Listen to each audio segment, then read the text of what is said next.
네, 2022년도 제38회 요양보호사 자격시험 문제 짝수형 오전 31번, 32번, 33번 문제 해설 영상입니다.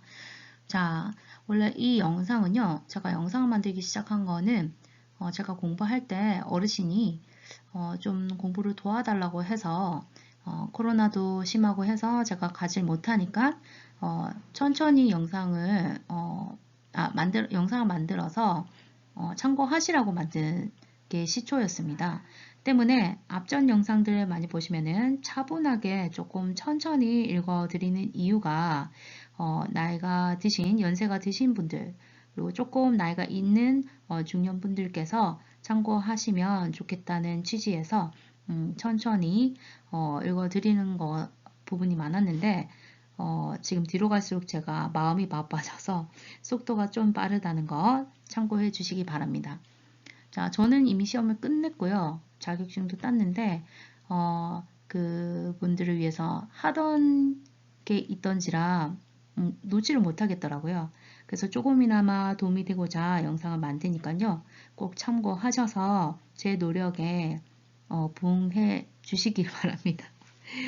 저도 시간 내서 지금 바로 녹음하고 바로 올리거든요. 영상이 올라온 시간이 바로 만들자마자 올리는 시간입니다. 제 개인적인 일도 있지만, 제 업무가 있지만, 오늘 같은 날은 특히 주말에 시간 내서 만드는 영상이니까 끝까지 다 꼼꼼하게 참고해서 보시고요. 이 영상에는 책 부분을 보여드리기도 하니까 꼭 참고하시기 바랍니다. 자, 다음 영상에는 34번, 35번 이제 마지막 필기 부분이거든요. 자, 어쨌든 저는 이론 필기 부분 마칠 수 있어서 기쁩니다. 자, 그런 기쁜 마음으로 저 진행할 거고요. 여러분들도 도움이 되신다면 구독과 좋아요 꼭 눌러주시기 바랍니다. 자, 그럼 시작해 보겠습니다. 네, 31번 문제 가겠습니다. 만 65세 이상 노인에게 권장되는 예방접종으로 옳은 것은? 보기 볼까요? 1번 수두, 2번 홍역, 3번 풍진, 4번 폐렴구균, 5번 유행성 이하선염. 자, 정답은 폐렴구균입니다. 책에서 예방접종에 관한 자료가 있습니다. 214페이지 보시면 노인의 건강증진 및 질병 예방 부분에 있습니다. 자, 만 65세 이상 노인에게 권장되는 예방접종 한번 알아보도록 하겠습니다. 만성질환자 및 면역저하자는 감염병에 걸리면 합병증 발생 위험이 높아져 병원 입원 및 사망의 주요한 원인이 되므로 개인의 건강뿐만 아니라 지역사회 내 질병 부담을 감소시키기 위해 예방접종이 꼭 필요하다. 그죠? 자, 이런 접종 장소는 보건소나 지정의료기관으로 있습니다. 예방접종 종류와 주기, 이게 정말 중요하죠. 자, 예방접종 종류와 주기 보시면 일단 이 시험 문제 조건에는 만 65세 이상의 노인에게 권장된다라고 되어 있습니다. 자, 대상 전염병에는 파상풍과 디프테리아, 백일해, 그다음에 두 번째로 인플루엔자, 독감이 있고요. 세 번째 폐렴구균, 네 번째 대상포진이 있습니다. 자, 오른쪽에 보면 50세에서 64세와 65세 이상으로 구분되어 있고요. 만 65세 이상 노인에게 권장되는 예방접종이라고 했으니까 오른쪽 부분을 보셔야겠죠. 자, 여기 1회 부분에 해당되는 것이 폐렴구균과 대상포진입니다. 자, 그럼 이 보기에서 폐렴구균이나 대상포진이 있으면 정답이겠죠? 자, 대상포진은 없고 폐렴구균이 있네요. 따라서 폐렴구균 답은 폐렴구균 65세 이상일 때 1회 접종 이게 정답입니다. 자, 밑에 보시면 65세 이상 노인은 반드시 인플루엔자, 독감이랑 폐렴구균, 그죠? 폐를 위한 대상포진, 파상풍, 디프테리아 예방접종을 하도록 권장하고 있다. 대상포진은 작은 수포 같은 게 긴 띠를 형성하면서 우리 몸 속에 있는 신경계를 통해서 발현되는 포진이죠. 저는 대상포진, 띠포진은 없어도 잠복성 포진이 있습니다. 동전 크기만한 포진. 그 면역력 떨어지면서 피곤해지면 갑자기 다리나 팔 부분에 생기곤 하더라고요. 그래서 이게 이제 젊은데도 이게 힘든데 나이가 드신 노인분들은 더 관리가 힘들 테니까 아마 예방접종을 꼭 하도록 권장하는 것 같습니다.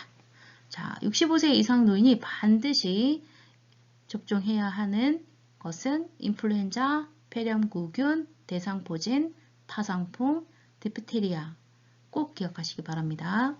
자, 일단 여기 오른쪽에 TD라고 하는 게 파상풍, 디프테리아라는 것도 기억하시면 되겠습니다. 자, 마지막 정리하고 가겠습니다. 31번, 만 65세 이상 노인에게 권장되는 예방접종으로 옳은 것은 4번, 폐렴구균이다. 자, 32번 넘어가겠습니다. 방문 요양 서비스 제공 시 관리 책임자에게 반드시 보고해야 하는 상황은 자, 관리 책임자에게 반드시 보고하는데 누가 보고합니까? 방문 요양 보호사가 방문 요양 서비스 제공할 때에 관리 책임자에게 반드시 보고해야 할 상황은 어떤 상황이냐, 어떤 시기냐 하는 거죠. 자, 1번 대상자가 반려동물을 돌봐달라고 요청할 때 자, 반려동물 돌봐달라고 하는 건 서비스 내용 안에 없죠. 이건 그냥 요양보호사가 대상자에게 서비스 내용이 없습니다. 안 됩니다. 라고 단호하게 얘기하면 됩니다. 2번 대상자가 넘어져 타박상을 입었을 때 넘어졌네요. 사고가 발생했습니다. 그리고 타박상이라는 어떤 변화가 생겼습니다. 자, 이때는 반드시 관리 책임자에게 보고해야 합니다. 3번 계절이 지난 대상자의 옷이 정리되어 있지 않을 때 계절이 지난 대상자의 옷이 정리되어 있지 않을 때 자, 이때는 보고해야 되는 상황이 아니죠. 옷이 정리되어 있지 않으니까 뭐 정리를 돕거나 그렇게 하겠죠. 4번 대상자가 하루 종일 텔레비전을 볼 때 이거는 그 서비스 제공 시 그 대상자에게 좋지 못한 영향을 미치면 제한하도록 제한을 하는 거죠. 5번 자녀의 안부 전화가 없다며 대상자가 속상해할 때 자, 관리 책임자한테 연락할 사항은 아니죠. 그래서 이 부분은 반드시 보고해야 하는 상황 어떤 시기냐라는 걸 묻습니다. 자, 이 보고해야 되는 상황 보기 전에 책 437페이지에서 일단 업무보고 원칙을 보고 나서 업무보고 시기를 보고 있습니다. 업무보고 방법, 업무보고 원칙 1번 객관적인 사실을 보고한다. 보고는 사실과 다름없이 정확하게 보고한다. 요양보호사의 주관적 판단이 아닌 객관적 사항을 정확하게 보고해야 한다. 보고할 때 개인적인 의견, 예를 들어 생각이 들었다, 느꼈다 등으로 표현하면 보고받는 사람이 잘못 판단할 수 있기 때문에 이러한 표현을 피한다. 객관적인 사실만을 보고한다라고 되어 있습니다. 2번 육하 원칙에 따라 보고한다.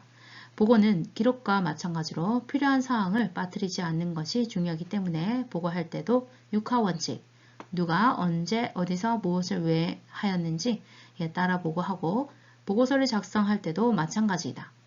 3번 신속하게 보고한다. 신속한 보고는 신속한 대응으로 이어지기 때문에 가능한 한 신속하게 보고한다. 보고를 미루다 보면 기억이 희미해져 사실이 왜곡될 수 있다. 4번 보고 내용이 중복되지 않게 한다. 보고하고자 하는 내용이 간결하고 중복되지 않게 한다. 간결한 보고는 시간을 절약할 수 있다. 자, 업무보고 시기 보겠습니다. 페이지 437페이지에서 438페이지 요양보호 강론에 요양보호 기록 및 업무보고 사항이 있습니다. 자, 업무보고해야 할 상황, 시기죠. 업무보고는 정기보고와 수시보고로 나눌 수 있다. 정기보고라는 것은 규칙적으로 보고하는 거고 수시보고는 어떤 사건이나 뭐 업무보고를 해야 하는 그 상황마다 규칙적이지 않게 그냥 발생할 시에 할 수 있는 거죠. 정기보고는 일일 보고, 주간 보고, 월간 보고 등이 있고 이건 보고 단위네요. 시간적인 단위. 뭐 매일 보고하느냐, 일주일마다 한 번씩 보고하느냐, 월간에 1개월간 뭐 한 번, 1개월에 한 번 보고하느냐. 일일 보고, 주간 보고, 월간 보고가 정기 보고이고 수시 보고는 상황의 변화에 따라 수시로 이루어진다.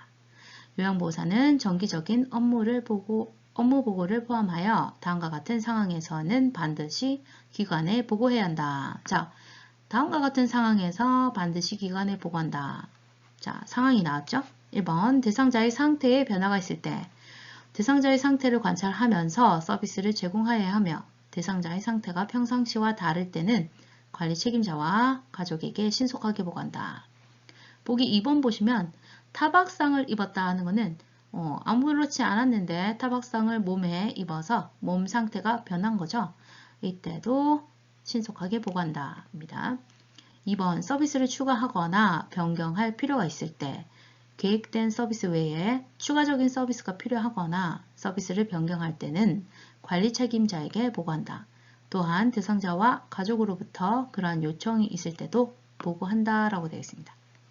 3번 새로운 정보를 파악했을 때 대상자 및 가족에 대한 새로운 정보를 입수했을 때는 관리 책임자에게 그 사실을 보고한다. 대상자 및 가족에 대한 정보는 질 높은 서비스를 제공하는데 중요한 역할을 하기 때문에 요양보호에 필요한 정보를 파악할 수 있도록 항상 노력한다. 4번 새로운 업무 방법을 찾았을 때도 보고한다. 요양보호 서비스를 제공하는 과정에서 대상자에 대한 새로운 요양보호 방법을 찾았을 때는 보고한다. 5번 업무를 잘못 수행했을 때는 요양보호사가 판단하여 해결하지 말고 관리 책임자에게 먼저 보고하여 지시를 받아야 한다. 사고가 발생했을 때 서비스를 제공하는 동안 예기치 못한 사고가 발생했거나 발생할 뻔했을 때는 요양보호사가 판단하여 대처하지 말고 관리 책임자에게 신속하게 보고하여 지시를 받아야 한다. 당황하여 효율적으로 판단하지 못할 수 있고 잘못된 대처로 사고가 더 어렵게 될 수 있기 때문이다. 자, 여기 사고가 발생한 부분이죠. 예기치 못한 사고가 발생했습니다. 대상자가 넘어져서 이거 예고하고 넘어지는 거 아니죠. 넘어져서 타박상을 입었을 때 사고가 발생했습니다. 사고가 발생했을 때는 관리자에게 보호자가 판단하지 말고 요양보호사가 판단하지 말고 또 요양보호사가 판단해서 대처하지도 말고 관리 책임자에게 신속하게 보고하여 지시를 받아라 라고 되어 있습니다. 자, 때문에 32번 방문 요양 서비스 제공 시 관리 책임자에게 반드시 보고해야 하는 상황은 2번 대상자가 넘어져 타박상을 입었을 때이다. 자, 33번 가겠습니다. 요양보호사가 관찰한 내용을 올바르게 기록한 것은 자, 기록에 대한 부분이죠. 아주 중요한 부분입니다. 1번 실금을 여러 번 한다. 2번 오후에 건망증이 더 심해짐. 3번 오랜만에 기분이 좋아 보임. 4번 오후 간식인 바나나 섭취를 거부함. 5번 이른 아침에 운동을 간단하게 함이라고 되어 있습니다. 좀 물소리가 들리네요. 외부에서 잡음이 들립니다. 이해 바랍니다. 자, 실금을 여러 번 함. 구체적인 기록인가요? 언제 실금을 여러 번 했다는 거죠? 관찰 내용을 제대로 기록하지 못한 거죠. 오후에 건망증이 더 심해짐. 어느 정도 더 심해지는지 기준이 없죠. 건망증이 어디에서 얼마만큼 더 심해지는지 구체적인 표현이 없습니다. 오랜만에 기분이 좋아 보임. 너무 추상적이죠. 왜 기분이 좋은지 이유를 쓴다거나 사실에 대한 내용을 올바르게 기록해야 되겠죠. 오후 간식인 바나나 섭취를 거부함. 자, 오후에 시간이 나왔습니다. 간식인 바나나, 무엇? 바나나를 하는데? 섭취하는데 어떻게? 거부를 한다. 자, 오후에 간식인 바나나 섭취를 거부한다. 아주 구체적인 사항이죠. 따라서 정답은 4번입니다. 5번, 이른 아침에 운동을 간단하게 함. 이른 아침이 몇 시 정도인지 모르겠고 운동을 간단하게 한다는 게 어느 정도 간단하게 좀 구체적으로 스트레칭을 한다거나 이런 것들이 표현되어야 되겠죠. 따라서 이 보기 중에서 가장 더 정확한 기록을 적어 놓은 것은 오후 간식인 바나나 섭취를 거부함입니다. 자, 그러면 페이지 424페이지에서 425페이지 요양보호 기록 및 업무보고에 있는 기록의 원칙 보도록 하겠습니다. 요양보호 기록의 원칙 1번 사실을 있는 그대로 기록한다. 기록은 객관적인 사실을 토대로 해야 하며 요양보호사의 생각이나 의견 등의 주관적인 내용은 피해야 한다. 상황 묘사에 있어서도 요양보호사의 주관은 피하고 사실 그대로 작성한다. 요양보호사는 판단과 사실을 혼동하지 않도록 주의해야 한다. 자, 보기 3번 같은 경우도 오랜만에 기분이 좋아 보임 하는 거는 요양보호사의 주관이죠. 자, 주관은 피해야 한다고 했습니다. 따라서 답이 아닌 게 더 확실하죠. 2번 육하 원칙을 바탕으로 기록한다. 필요한 사항을 빠뜨리지 않고 정확하게 기록하는 것이 중요하다. 그렇게 하기 위해서는 누가 언제 어디서 무엇을 어떻게 왜 하였는지 육하 원칙에 따라 작성한다. 아울러 모든 기록에는 정확한 시간과 기록자를 명시해야 한다. 자, 예시가 있습니다. 기록을 명확하게 하려면 육하 원칙을 지켜야 한다. 1번 누가 어르신과 장남이 2번 언제 5월 1일 15시에 3번 어디서 자택에서 4번 무엇을 싸움을 했다. 5번 어떻게 큰 소리로 화를 내면서 6번 왜 어르신이 양치질과 목욕을 거부해서 자 이런 예시가 정확하게 있습니다. 따라서 4번 보기 보시면 오후 간식인 그죠? 언제 무엇 나왔죠? 바나나 섭취 그죠? 거부함 이렇게 나왔죠. 왜 거부하는지는 나오지 않지만 거의 대부분의 육하 원칙에 근거한 기록이 구체적으로 되어 있습니다. 3번 책 내용 3번 보시겠습니다. 서비스의 과정과 결과를 정확하게 기록한다. 요양보호사로서 무엇을 어떻게 하였는지, 대상자는 어떻게 반응하였는지, 과정과 결과를 정확하게 기록한다. 요양보호사의 활동과 효과를 입증할 수 있도록 서비스 중심으로 기록한다. 4번 기록을 미루지 않고 그때그때 신속하게 작성한다. 기록은 가능한 한 빠른 시간 내에 작성한다. 시간이 경과되면 기억이 희미해져 사실이 왜곡될 가능성이 있기 때문에 기억이 확실할 때 작성한다. 시간의 흐름 순서에 따라 요양보호사가 한 일과 대상자에게 일어난 변화에 초점을 두어 작성한다 라고 되어 있습니다. 자, 다음 보실게요. 5번 공식화된 용어를 사용한다. 문장은 의미가 분명하게 전달될 수 있도록 해야 하며 사투리나 맞춤법에 어긋나는 표현이 없어야 한다. 자, 지금 요양보호 기록의 원칙을 보고 계십니다. 6번 간단 명료하게 기록한다. 장황하고 우회적으로 표현하지 말고 그죠? 길고 뭐 빙빙 돌려서 얘기하지 말고 라는 얘기죠. 장황하고 우회적으로 표현하지 말고 초점이 분명하고 간결하며 알기 쉽게 작성하여야 한다. 7번 기록자를 명확하게 한다. 기록자는 반드시 서명을 한다. 기록은 감사 자료로 활용되며 책임 소재를 확인할 필요가 있을 때는 증거 자료로도 활용된다. 기록을 정정할 때는 지우거나 덧칠을 하지 말고 밑줄을 긋고 빨간 펜으로 정정한 후 서명을 한다라고 되어 있습니다. 자, 8번 애매한 표현은 피하고 구체적으로 기록한다. 예를 들어 다음과 같은 표현은 구체적으로 기록합니다. 많이. 자, 많이라는 거는 좀 추상적이죠? 몇 장, 뭐 몇 잔, 몇 킬로미터 이렇게 정확하게 있습니다. 자, 보기 2번 보시면 오후에 건망증이 더 심해진다. 더 심해지는데 어느 정도인지 알 수 없죠? 구체적으로 기록이 되지 않았습니다. 실금을 여러 번 했다, 뭐 5번 했다, 6번 했다도 아니죠. 자, 그래서 1번, 2번도 정확한 기록, 구체적인 기록이 아니어서 틀렸습니다. 자, 오래전 이런 표현, 몇 년 전, 몇 개월 전, 또는 오랜만에는 몇 년 만에, 며칠 만에 이렇게 표현해야 하죠. 자, 보기 3번 보시면 오랜만에 기분이 좋아 보임. 자, 이거보다는 뭐 이틀 만에 기분이 좋아 보임. 한 달 만에 기분이 좋아 보임. 이런 식으로 구체적으로 쓰라는 거죠. 심하다, 상태. 그죠? 오후에 건망증이 더 심해. 뭐 어떻게 심해졌는지. 뭐 부위가 5cm 정도에서 8cm로 커졌다라든지 피부 박리 경우 5cm 곱하기 8cm의 넓이가 차지하고 있다라는 식으로 표현을 구체적으로 기록해야 한다고 합니다. 자, 밑에 예시는 한 번 더 그냥 옮겨 놓았습니다. 육하 원칙을 지켜서 구체적으로 기록한다는 것이 기록의 원칙이다. 꼭 기억해 주시기 바랍니다. 자, 33번 문제 마치고 다음 영상에서 만나보도록 하겠습니다. 모두들 화이팅 하시고 좋은 성과 이루도록 공부 열심히 하시기 바랍니다. 화이팅!